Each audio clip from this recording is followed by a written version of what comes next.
flipping grass here, just on the weed lines on the edge of the grass.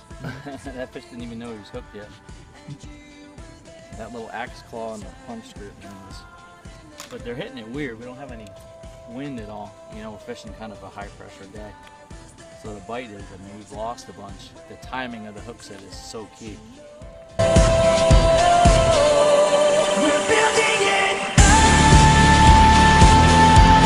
to bring it back down. We're building it to burn it down. We can't wait. You can tell that fish has been around looking for crawfish. See how beat up that bottom lip is. But yeah, I did the biggest mistake you can do when you're pitching is I had a hit and I actually dropped the rod back on them.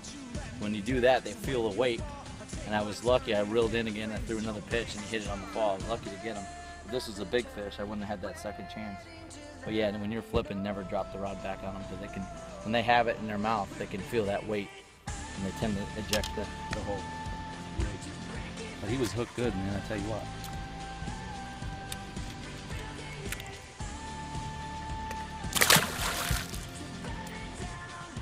Alright, another nice large and decent fish on that, what's that, axe claw?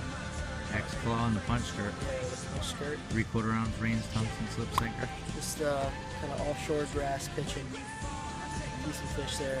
Slowed down a little bit, but still getting bites. So, nice fish. Alright, there's another pretty decent largemouth there on the axe claw, the punch skirt, 3/4 ounce tungsten weight.